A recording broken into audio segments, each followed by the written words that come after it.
हरियाणा की राजनीति से ताल्लुक रखने वाले ओम प्रकाश चौटाला का 20 दिसंबर 2024 को निधन हो गया है। हरियाणा के विकास की जब भी बात होगी, इनके महत्वपूर्ण योगदान को भुलाया नहीं जा सकता। हरियाणा को पहचान दिलाने वाले बड़े नेताओं में इनका नाम शुमार है। हरियाणा में ओपी चौटाला के नाम का अलग ही स्वैग है, चाहे वो सबसे कम दिन मुख्यमंत्री रहने का रिकॉर्ड हो या तिहाड़ जेल में सबसे उम्र का कैदी या फिर सबसे ज्यादा उम्र में 10वीं की परीक्षा पास करने की बात हो। इन सब अनोखे कारनामों की वजह से ओम प्रकाश चौटाला हरियाणा की राजनीति में एक अलग पहचान रखते थे। इन्हीं वजहों से ये कार्यकर्ताओं के बीच भी बेहद लोकप्रिय रहे। नमस्कार, मैं अमित कुमार और आप देख रहे हैं दी कंक्लूसिव इंडियन।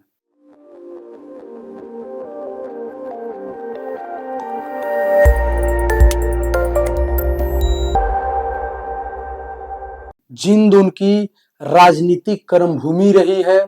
हिसार से लोकसभा चुनाव लड़ने के अलावा वह जिंद जिले की नरवाना विधानसभा सीट से विधायक बनकर मुख्यमंत्री भी बने और उन्होंने जिंद जिले की उचाना विधानसभा सीट से भी विधानसभा में प्रतिनिधित्व किया। ओम प्रकाश चौटाला को हरियाणा की राजनीति में हलचल पैदा करने वाले नेताओं में गिना जाता है। वो अक्सर अपने कड़े फैसलों के लिए जाने जाते रहे। वो हरियाणा के एकमात्र ऐसे मुख्यमंत्री थे जिन्हें जेल भी जाना पड़ा था।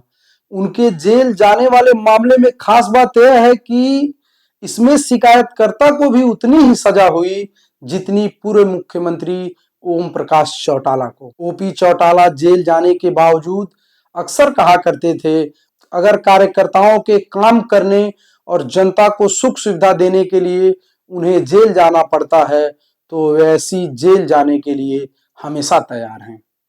शिक्षक भर्ती घोटाला मामले में उन पर भ्रष्टाचार के आरोप तो भले ही लगे हों, लेकिन अदालत में भ्रष्टाचार साबित नहीं हो पाया। इसके बाद ओम प्रकाश चौटाला अपनी इच्छा शक्ति के दम पर आगे बढ़ते रहे।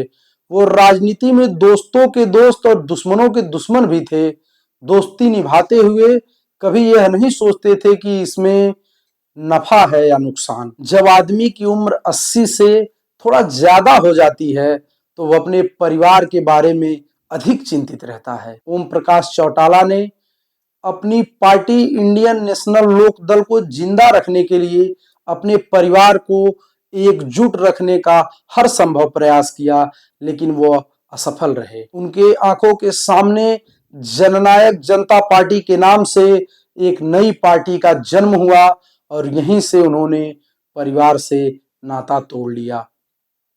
पिछले विधानसभा चुनाव से पहले परिवार के एकजुट होने की बात शुरू हुई, लेकिन ओम प्रकाश चौटाला ने कभी इसके लिए अपनी ओर से प्रयास तक ही नहीं किया, क्योंकि वह यह मानते थे कि जो व्यक्ति आज सत्ता के लिए परिवार को ठोकर मार सकता है वह कल यह दोबारा नहीं करेगा, इस बात की कोई गारंटी नहीं है। वो ऐसे नेता रहे जिन पर चुनाव में जीत और हार का कोई असर ही नहीं पड़ा। यहाँ तक कि जेल में जहां पर अक्सर नेता टूट जाते हैं, वो कैद में कभी मायूस हुए ही नहीं। उन्हें मंच पर कभी भी इस बात का दुख नहीं हुआ।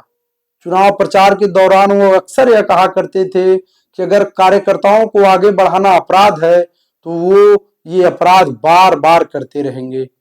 चौटाला की पहचान ऐसे नेता की रही जिसने कार्यकर्ता को काम हो जाने की हामी भर दी तो काम सही हो या गलत वो करवा कर दम लेते थे। वो एक ऐसे नेता थे जिसने शायद ही कभी ऐसा कहा हो कि मेरे कहने का मतलब यह नहीं था, मेरे बयान को तोड़ मरोड़ कर पेश किया गया है।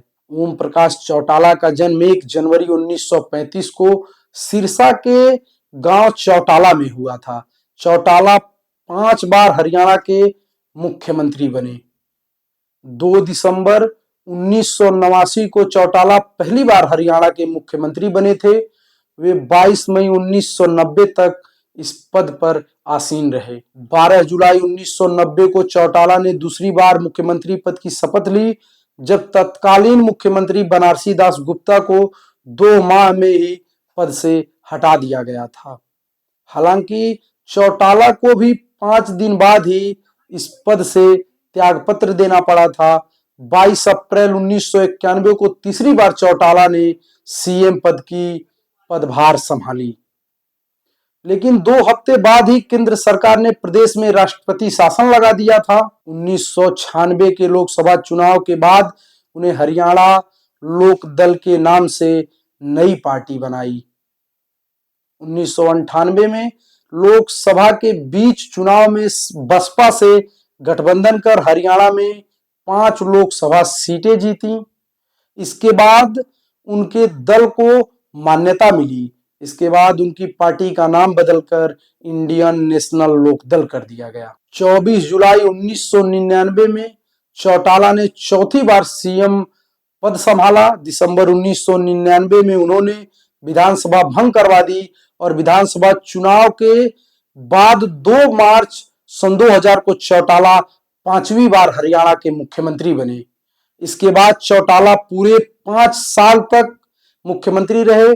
जेबीटी शिक्षक घोटाले के कारण उन्हें जेल की सजा हो गई थी, लेकिन सजा पूरी होने के बाद भी वो 89 वर्ष की उम्र में सक्रिय राजनीतिज्ञ रहे।